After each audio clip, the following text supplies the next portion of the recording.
Let's create a new Android project. Nothing special, we just choose an empty project. Now let's look at the Android developer Bluetooth documentation. First step when using Bluetooth is asking the user for permissions, as we can't access Bluetooth just like that. To do this, we modify the manifest file, requesting permissions for Bluetooth Scan and Bluetooth Connect. Let's try to compile, and here we encounter our first bug, a minimum SDK version problem. The version we put was too low and incompatible with the last Bluetooth developments. We just changed it to 34 in the project structure, and it's good. Before going any further, let's talk a little about the flowchart of the app. First thing the app will do is check for permissions. If they aren't granted, ask for them to the user. After this, check if Bluetooth is enabled. If not, ask for its enabling. When enabled, the app will start looking for Bluetooth devices around. After this, there were all the steps before having a fully functional channel, but we will see them a little later. Let's add the code for requesting permissions.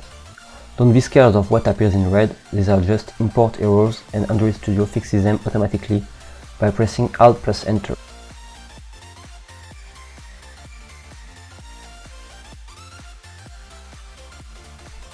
I will now copy and paste a small code snippet from the documentation for checking permissions and asking them to the user.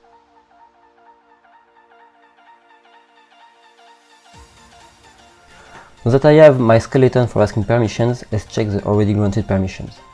If the two permissions Bluetooth Scan and Bluetooth Connect are granted, we will move in the flowchart to the Bluetooth enabling step.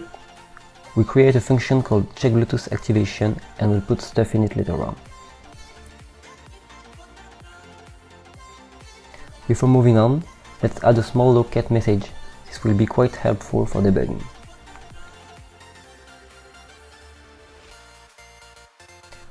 In the case permissions were not granted, we ask for them.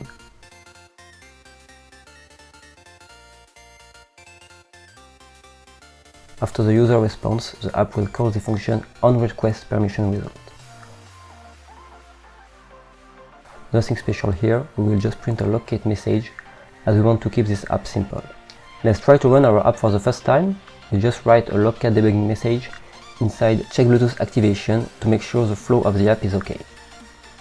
Everything is working as expected, the app detected permissions weren't there, asked for them, and when they were granted, went to checkBluetooth activation. We can see all this process taking place thanks to the locate messages we wrote. Now that the permission stuff is done, we have access to the Bluetooth chip of the smartphone. Let's turn it on. We will now write the body of function checkBluetooth activation. We define a Bluetooth manager and a Bluetooth adapter.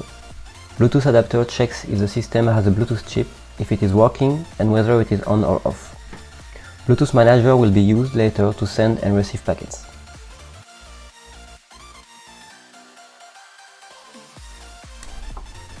Here we will ask for Bluetooth enabling. We just copy and paste this small little code snippet that asks the user for Bluetooth enabling.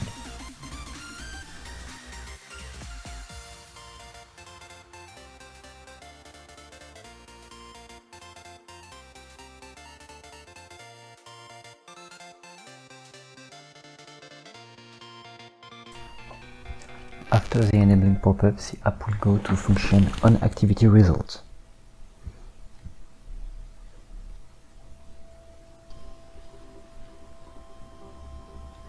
We will define a function called scan for Bluetooth devices. As usual, we will write this function later on. For now, we just put a locate message.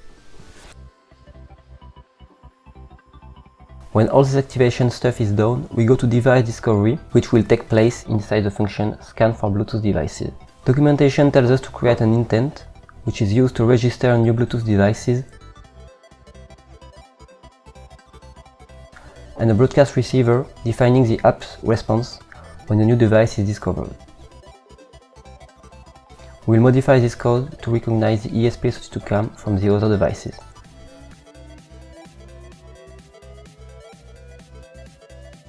We don't forget to unregister the receiver when the app closes.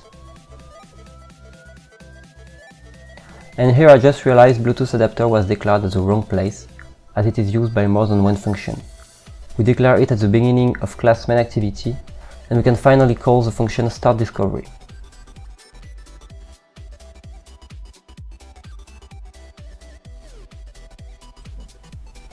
Here we look at the name of the discovered devices. If one of them has ESP32 in its name, we will know it is the device we must connect to.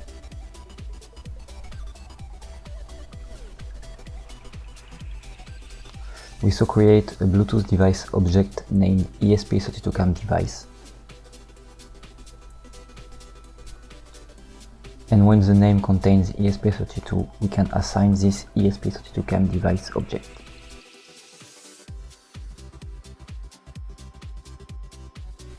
After all this Java code, it's finally time to work a little on the front-end part of the app.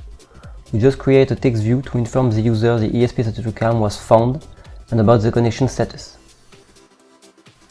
We get our text view inside Java with a good old findViewById method. If the device detected is the ESP32, we display its name followed by found.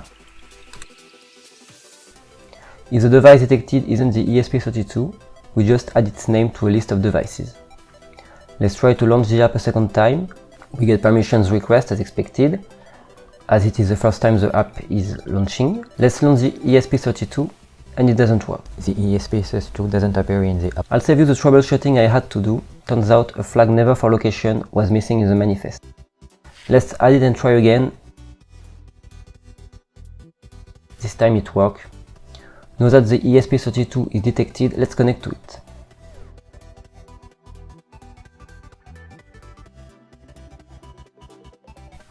App will connect as a client, and here the ESP32 CAM is a Bluetooth server. To do this, we just create an insecure RFCOM socket. Insecure because we want to keep things simple.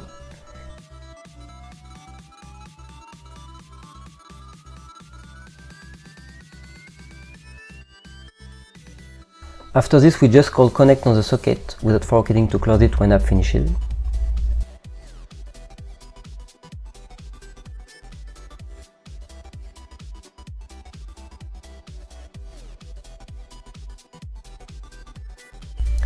Let's give it a try once again.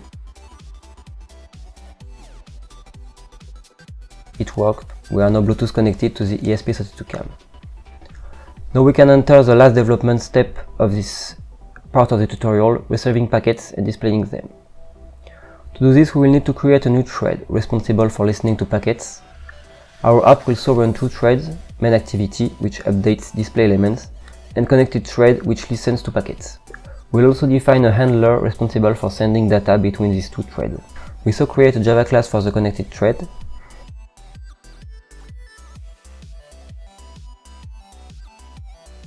Inside this class, we just have to copy and paste code from the documentation. This code doesn't do anything groundbreaking, it is just moving packets data between various Java objects, input stream, sockets, and buffers. We now create the handler mHandler which will move data between our two classes. We have to do the same stuff as before, importing all the necessary modules with Alt plus Enter, defining the tag for the logcat. We create a message using the function obtainMessage from the handler and send it to the main thread with the function sendToTarget.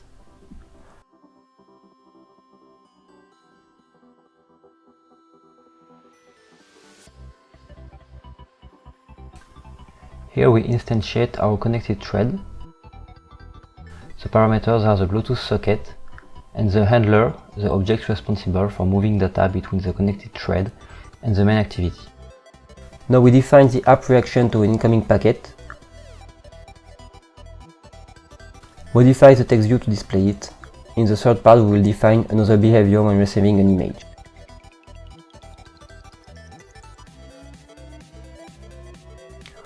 We don't forget to start our connected thread by calling the start method, and we can try to launch our app.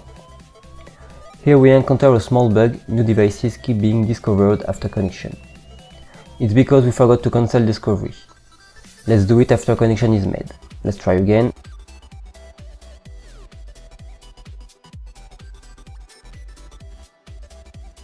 Messages aren't received. This bug was really stupid and I spent more than an hour trying to figure it out.